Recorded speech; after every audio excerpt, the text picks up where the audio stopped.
Hello. Hello. How we doing? Can you hear me? Can you hear me? Are we live? How are we sounding?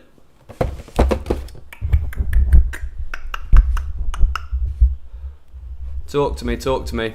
How we doing? Are we live? Everything's working?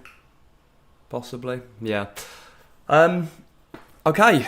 Well, where to begin really? First game of the season for Tottenham. 1-1 away at Leicester.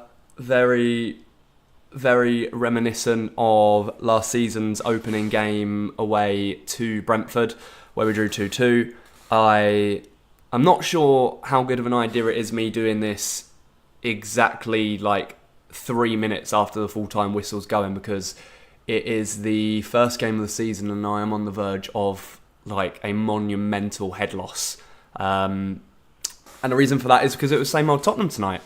You build up the hype and the excitement for a new season, expecting new things, expecting exciting things, and then when they deliver a game of two halves like that, albeit, it is very, very disappointing and very, very frustrating at the same time. But I'm gonna get into that because there was some good in the game. Am I clutching at straws? Am I?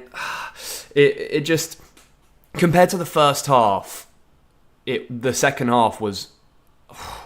I don't want to use the word embarrassing because I don't want to sound like Mikel Arteta. But it was borderline. It was on the verge of that. It was horrendous, the second half. As soon as they scored that goal, we just fully collapsed, and I cannot believe how poor that second half was. Look, I'm just trying to measure my words, but when the manager sits there in pre-season and bigs everything up, saying, this is a new year, I've had a year to bed things in, I've had a season to be able to get to know the players, I've been able to work with these players for over a year now, and you've brought in the new signings, and you say things like, in my second season I'm usually going to win silverware, and there is an established idea of how I want to play. When you put in a performance like that, particularly in the second half, it is just it's unacceptable, right? Okay, I'll do my best Mikel Arteta impression. It's unacceptable. It's just ridiculous. The first half was so promising, and we played really, really well. Okay, that starting 11 I thought was really good. We had some really, really good players and passages of play in the game, and then when you only go into that half-time talk at 1-0 up, you start to wonder a little bit. You sit there and you think, okay, do you know what? We've actually played really, really well here. We've played really, really well, but we should have been more than 1-0 up. And then you come out and all it takes is one chance or one goal, and it completely flips things on its head. And that is all it took. They scored with their first shot on target. I'm pretty sure they actually ended the match, Leicester, with more shots on target than Tottenham had in the overall game. So it was a bit of a shock to the system to go from playing the way that we did in the first half to playing the way that we did in the second half. But it's just, the players that came on, it's hard to criticise them because they've been chucked on chasing a game on the first game of the season, but we didn't really get any better. I think Richarlison came on in central midfield or something like that, and it just wasn't working. So Son was arguably the worst player on the pitch tonight. Dare I say it? I love the bloke, but was he arguably the worst player on the pitch tonight? I wanna have perspective, okay, guys. I want to have perspective because it's the first game of the season. However, have a look at this. Let me show you something. Let me just get it up. I want to show you something really quickly, and it highlights to me why it was so important to win tonight's game. Take a look at this. So, first game of the season's here, right? Leicester won, Tottenham won. You can see some of the stats there. You can see, well, okay, the Sky Sports stats must have been completely wrong. 7 shots on target to Leicester's 3. Maybe it was in the second half, that stat saying that they finished with more on target than Tottenham. So, yeah, 15 shots to 7, 7 to 3, 71% possession, 666 passes compared to their 268. But take a look at the score at the top and it finishes 1-1. And that is a big problem. And we don't want to fall into the pattern and the routine of that happening on multiple occasions this season. Now, I want to take a look at this because next up for Tottenham, let's have a look at the fixtures.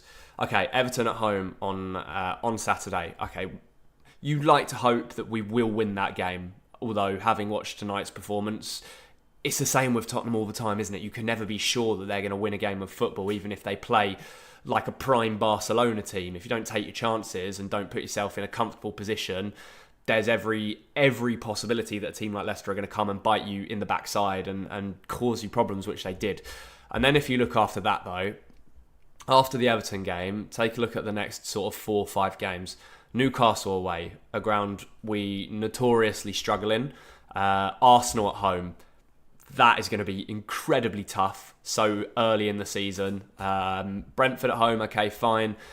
Man United away, again, not easy. And then Brighton away, followed by West Ham at home. The start we have to the season, for me, highlights why it was so crucial to win tonight. And it was just a real struggle. And I want to be positive. I really want to be positive. I really do. But it was such a game of two halves. Let me talk about the positives in the first half, because there were positives, right? Okay, so James Maddison was excellent in the first half. He completely pulled the strings. He was on top of it all. He was creating all of our chances. He was dropping deep, picking up the ball, picking out those passes, short, long, whatever it may be, putting crosses into the box, dribbling past people. It was brilliant. He reminded me exactly of the James Maddison from those first 10 games of the season last year. Second half, I don't know if he touched the ball. I don't know if he did anything sort of significant. And I am seeing your comments, and I see you, Punslinger. It's very difficult to keep a level head for me, particularly after watching Tottenham, because it's a little bit of a struggle because you have to have a look at what the manager has said. You have to have a look at it. And when you say things like, I want to be winning, I want to be challenging, winning silverware, you have to back that up on the pitch. And the big problem for me tonight, regardless as to whether it's the first game of the season or not, the big problem for me tonight was simply that Tottenham didn't back it up on the pitch. They didn't back it up on the pitch. But we'll come back to it. Let's go back to the positives. So I'll show you the positives in my opinion, and you've got the game of momentum here. So you see in the first half the level of domination was just incredible. Like first half, it couldn't have gone much better, of course, obviously, unless we scored another 2 or 3 goals. However, we didn't. We went in at half-time 1-0 up. And I think most of us would have sat there and said that, okay, that's a decent first half. We'll push on in the second half. We'll score 2 or 3. However, you see the momentum swing when Leicester grabbed that goal. Jamie Vardy doing what Jamie Vardy does, unfortunately, as much as a pain in the backside that he is. He scored that goal, and then the momentum of the game completely switched. And it wasn't until, you could argue, we made those subs that things swung back in our favour, but the decision making and perhaps the quality of some of the players on the pitch weren't necessarily good enough to suggest that we deserved anything more than a draw in that game. And I see in the comments, ST Martin, first half was domination, often Spurs won second halves last season, so it's a little bit of a shock. Of course it is, yeah, absolutely. And look, I'm not going to say that the season's over, guys. I'm not going that far. However, I think everybody has the right to be able to be critical of a team, and I think we are well within our rights of being critical of that second half. What else are people saying? Oh, you guys are overreacting on another day we win 4-1 with all the chances. Yeah, of course we do, but we didn't, unfortunately, Robin, sorry. We didn't. we drew the game 1-1 because we couldn't put the ball in the back of our net. I saw someone saying Solanke struggled, and he did.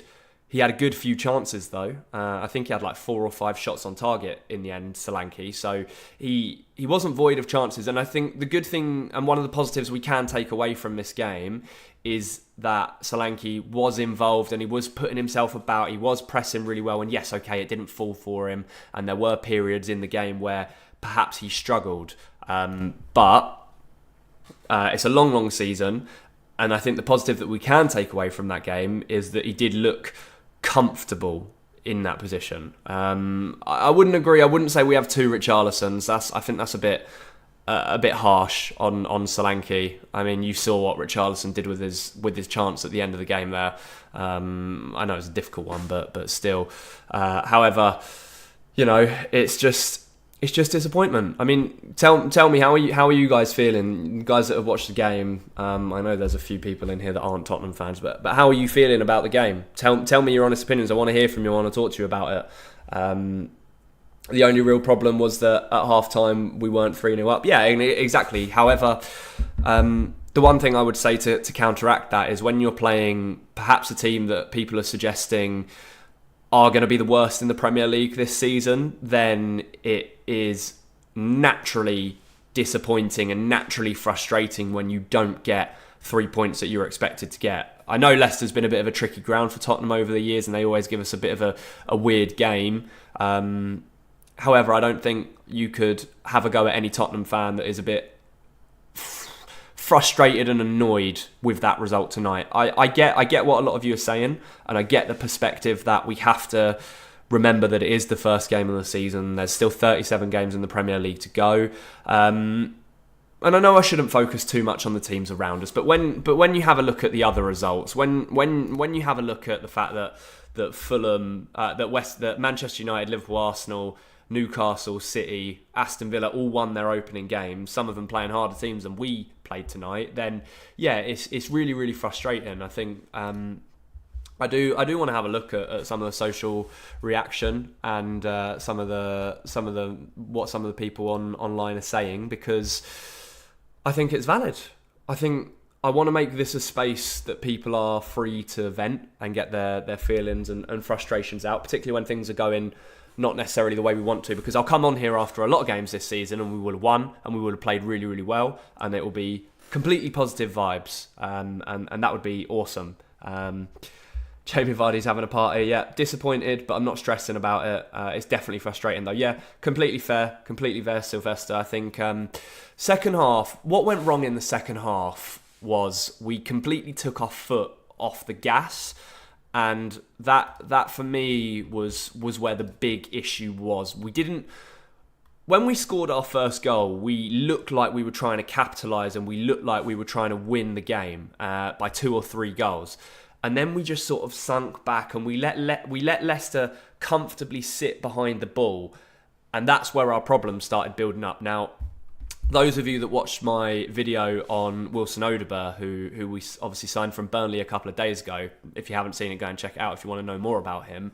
He is what you'd like to call a specialist in breaking down those low blocks. And I do feel like we lacked that a little bit. And look, Sonny is our captain, and I love him to the earth and back. And he is a brilliant player on his day. He didn't look fit tonight. I don't know if you guys agree with that. Let me know if you don't. But I don't think he personally looked fit tonight. I don't think he offered too much, especially in the second half. I think he stayed on the pitch way longer than he arguably should have.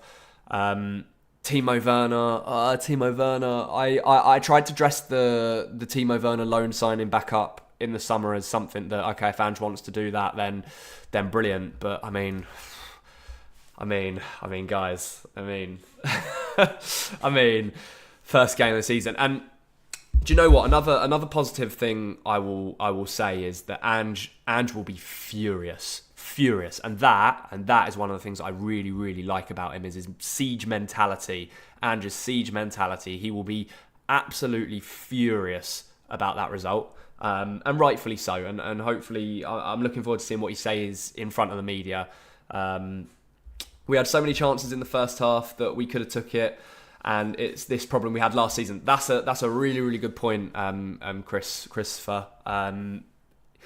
And that is another one of the reasons why I'm so frustrated, because I've seen that script before, and and I know that you guys have seen it as well. We've seen the script where Tottenham have played exceptionally well. However, it's usually the other way around. Do you know what I mean? It's usually the case that we play really, really badly in the first half, and then we have to pull it back and draw things back in the second half. And this time tonight, it was the other way around. It was, we played really, really well in the first half, and second half we looked off it.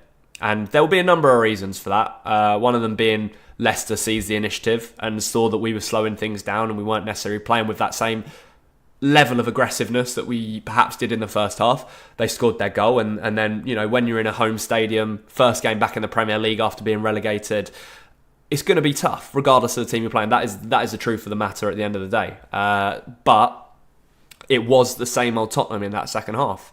I don't like to use that phrase, same old Tottenham, and I refrain from tweeting it at full time because I don't want to put my negativity into written words on social media for it to stay there, because I know I'll wake up tomorrow and I'll be okay, and I'll say, okay, it was the first game of the season, reset, go again at Everton, against Everton on Saturday. So, you know, disappointed that we draw. It's the first game of the season, first game for Solanke, and I think we look really good apart from the 10-15 minutes afterwards. They score. I think Graham Bergvall looked good. Yep, absolutely. And I'm happy to talk about that. I do think Graham Bergvall looked really good when they came on. I think that Bergvall showed a little bit of naivety that nearly cost us the game, and that is you want him to take the risks. You want the new boys to take the risk, and you want them to be able to feel confident in playing that way. However, he does have to be careful, and he will learn from experiences like that, which is, you know, fine. I agree that Archie Gray looked good when he came on, and if any of you guys watch my starting lineup prediction video, I actually said that Archie Gray should perhaps have been starting in that game. However, he went with Rodrigo Bentancur and perhaps Sarr. By the way, the Rodrigo Bentancur stuff, I think Sky said that he is okay. He is all right, and that's really good news to hear. Wishing him all the best. Can't wait for Everton, Newcastle, and the filth. Yeah, moving straight on. Can completely understand that mentality as well, Callum. Just moving straight on. First game of the season. It's just like I said. The frustration is when you've watched every other game this weekend, and then it's finally Tottenham's turn, and then it doesn't go the way that you want. I think emotions spill over, and I think that's natural, and that's absolutely fine if you have a bit of perspective as well. So yeah, it's good. Bergvall was shook after Vicario screamed at him and started playing backwards. Yeah, I can see why you're saying that as well, and I agree with you. Yeah, okay, I would like us to end up at least top 4, but still aiming for silverware this season. Yeah, absolutely agree. The silverware is it's a long way to think about from right this second, from after what we watched tonight. But I like the perspective. It's good. Porro looked in pain. He did. But I actually thought Jed Spence looked quite good when he came on. I actually think he looked quite good when he came on. But let's have a look at some more stuff on the socials. I think we know how Ange is feeling, so let's see what else is going on. Oh God, yeah, classic there. The classic Chase meme, superb. So that was the reaction to Richarlison's late header by the looks of it. Jamie Vardy's I just seen that video of Jamie Vardy going at Romero. Insane, honestly. The audacity of the bloke. The audacity of the bloke. He rattles me. Does Jamie Vardy. I will watch this Dominic Solanke compilation at some point, but I don't want to get copyrighted on YouTube just yet, so we won't watch that right now. People saying predictable. See, yeah, it's a bit unfortunate. There's a lot of negativity on the timeline. Nothing has changed. Is there anything positive? Player ratings. Vicario 7, Porro 3. What did we make of Porro, guys? What did we make of Pedro Porro? Because I can see why he's gone with a low score.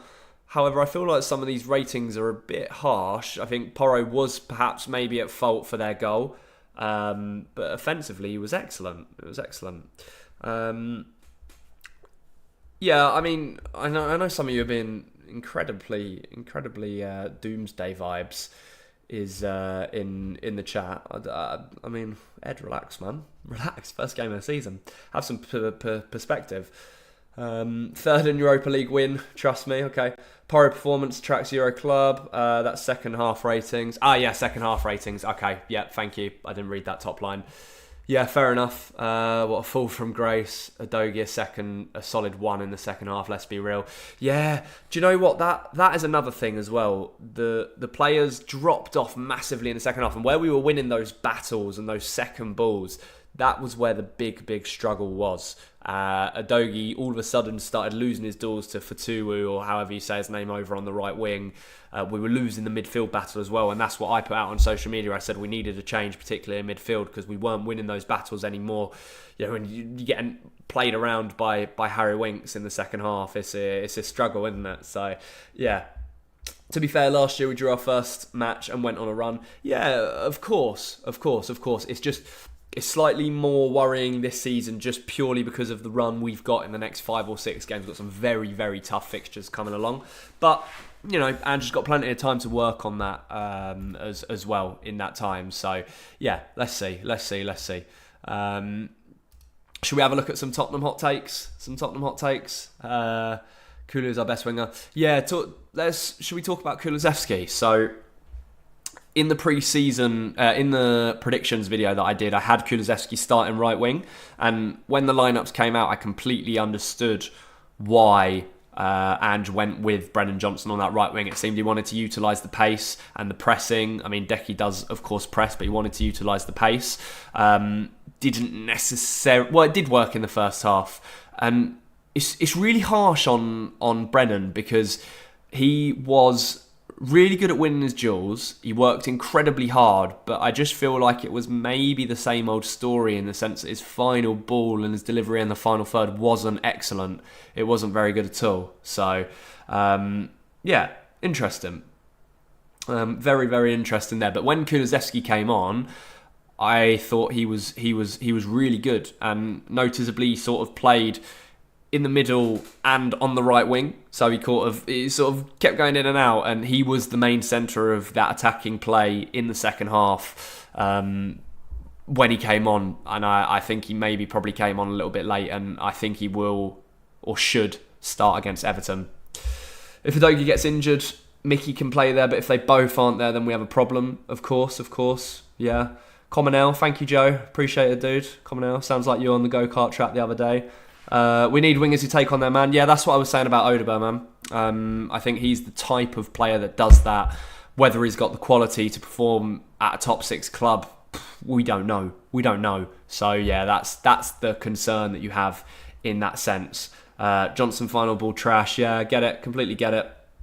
Need a backup midfielder. Need a left back. Yeah, all valid points, guys. All valid points. But do you know what I will say? I will say thank you to the guys in here who have calmed me down, because head loss is very easy to fall into after a Tottenham loss. But I think with a bit of perspective, with a few other people's different opinions, it's just settling down, settling in a little bit. Footmob's article saying veteran Vardy denies wasteful Spurs, and it was wasteful. I think wasteful was a very accurate description of how tonight went, for sure. So yeah, is there a pitch map? Yeah, so we'll have a look at this quickly as well, so we can see the ratings that we've got for each player on Footmob across the entire game. So who got man of the match? Was it Jamie Vardy?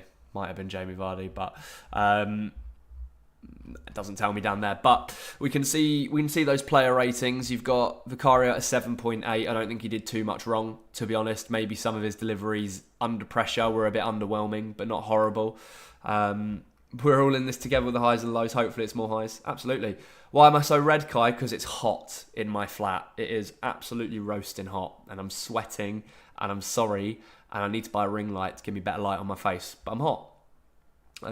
So yeah, final ball has to be improved. Absolutely. Odegaard can beat a man. Maybe he should come in the next game. Yep, valid points. So we've got Pedro Porro at an 8.2. which was our highest rating, which is very interesting. And I'm assuming that's because he got the goal. I don't know what his stats are looking like. So 89 minutes played, 1 goal, 1 shot, 4 chances created. He won 39 out of 43 accurate passes as well. 63 touches, only 3 in the opposition box. No successful dribbles. Didn't get dispossessed, at least 2 clearances. Some good defensive stats in the world. Yeah, it's just the second half is so difficult to place any positive on any of the players. Do you guys think anyone played well in that second half? Let me know what you think. Gross Christian is saying, Leicester fan here. Thought you guys were exceptional bar the final third. You can clearly see the plan with Angel. I think they do extremely well this season. Yeah, appreciate the comment, Christian man. I think I agree with you on the most part. I think the thing for me is that we struggled in the final third a lot last season, and perhaps the lesser encouraging thing about that is that we haven't seemed to solve that problem. And maybe that will change when Solanke gets up to speed a little bit more, because he had a few chances that could have perhaps put the game to bed. But yeah, I appreciate the words, Mum. We are so not getting relegated, AZ, but I appreciate the positive mentality. So Footmob reckon the players at the worst for us were Papsar, Bentancur and Udogie. Udogie first half I thought was one of our best players. Udogie ran the guy ragged, and he won all of his duels in the first half. Second half, he dropped off tremendously. Now, I'm not making excuses for any of our players, but that could be a sign of him missing most of pre-season, and perhaps he's not up to the fitness levels that he needs to be yet. So that could explain it to an extent. I'm just having a look at some of his stats here. 54 out of 61 passes. 85 touches, 5 in the opposition box. Didn't manage to get past his man at all. No accurate crosses, 2 out of 4, so 50% tackle rate. Lost 9 of his duels, which isn't perhaps promising, and I can see why that has dropped his rating down into a 6.7. Let's talk about the midfield, because the midfield, I think, in the second half in particular, was where we lost control of the game completely, and that is the big problem. And of course we saw Archie Gray and Lucas Bergvall came on for the last 12 or so minutes, and Lucas Bergvall was actually the only one of those substitutes that managed to get himself into the green. He looked like he was trying to make things happen. He was offensive, he was attacking, he was positive. I liked the cameo I saw from Lucas Bergvall. Archie Gray maybe looked like he lacked a little bit of sharpness and speed and awareness in that midfield as well. But it brings me on to this point that I think we still need to sign an established number 6 midfielder. Oliver Skipp's just gone for 25 million. And I think that although I think there was a report, I'm not sure who came out of it earlier in the day. There's a report that came out earlier in the day suggesting that midfield number 6 position isn't a priority for Tottenham between now and the end of the window, because of how well Gray and how well Bergvall have played. I disagree. And if you take a look, I think in the second half particularly, it was very, very clear that the midfield was the weakest part of our game in that second half. I forgot that Sard played, says Robin. Callum saying we need a backup for Udogie. Yeah, both excellent points. Who do you think we should sign? Well, who I think we should sign and who we will sign are very, very different. I saw the links to João Gomez, and I think it's not realistic. I think Wolves want around £80 million for him, and he's another one of their best players. They lost Kilman, they lost Pedro Neto this summer. I don't think that's going to happen. I'd need to do some research into it, to be honest. Do you know what we need? And obviously we don't need. I know who we need, but we need our very own Rodri. We need our own version of Rodri. No one on the planet is as good as Rodri, bar, that's pretty obvious, but we need someone who does that similar sort of job, who puts in the challenge, can also drive forward. He can do that technical role. He can shoot, he can score, he can pick out the passes, he can dribble. Rodri can do everything. We need our version of that. But the issue I have is I don't think there are that many caliber of players out there, particularly on the transfer market at the moment. So it's a little bit difficult. I do want to do some research, and I think I am going to make a video in the week about Tottenham not necessarily wanting to, but why Tottenham should sign a central midfielder before the transfer window shuts. And yeah, we'll see how we goes with that. And by the way, guys, as well, I will have a shorter sort of breakdown of the key takeaways from the Leicester game out tomorrow at some point. I'll record it in the morning and get it edited and out as quickly as possible. So make sure you are subscribing and sticking notifications and whatnot on for that. But yeah, if I go before I let you all get to bed, I'm using this as like a 30-minute detox session. We are at 30 minutes already, but I'm going to carry on until I've got out everything from my system, because I need to, otherwise I won't sleep. It's horrible. It's horrible what supporting a football club does to you. We mentioned James Maddison already, and he did do really well in that first half. And second half, he was just a bit of a ghost. Which is a shame, and that's why I think maybe Lucas Bergvall should have come on a bit earlier. Heung-min Son, surprised he got a 7.3 rating. Yeah, maybe 2 chances created. Where are his shots? Doesn't really say. Total shots 1. But like I said, he looked knackered. He looked absolutely knackered in the second half. And Solanke, I'm glad he played 90 minutes to get to grips with the team, and he's clearly got the fitness. 3 shots, 1 chance created. XG and XA combined 0.5. 15 out of 19 accurate passes, fine. 3 out of 3 dribbles, which was good to see. Player that's actually able to run with the ball and get into the positions that we need, which is great. 2 out of 2 tackles won, 8 duels won, 2 lost. Do you know what? I will say, I actually think for how little he was involved in the game, every time Solanke did get involved in the game, he was really, really good. And that was positive to see. So let's hope that he can grab a goal or 2 against Everton next weekend. First league game at home. And let's see. It's nice to have you guys to an out with. Haha, is chat delayed? If we all made the same joke, that's funny. Fabrizio confirmed Gallagher to Atletico Madrid. Can't keep up with the big money clubs. Can we stop being nasty to each other in the chat? But yeah, anyway, that is my detox over. I think overall, first half brilliant. Second half, completely on the floor. Key takeaways from the game will come in full tomorrow. There was a lot to like, particularly in the first half. There was a lot not to like in the second half, and I will give a very balanced argument and point of view in that video, and I'll try and break it down as clearly and as sort of precisely as I can for you guys. But I am going to end it there for tonight. I think after every game I'm going to do this sort of thing. Come on and detox and talk about the game, whether it's a win, whether it's a loss, whether it's a draw. Obviously, when I'm available, that is. I might not be available for every single game this season. But I do really appreciate everybody that's come along to the chat this evening after that. Thank you very, very much. I know it's not the result that we wanted, and it's really, really disappointing. But we go again. We only have going to be 5 or 6 days to wait until Tottenham are back in action.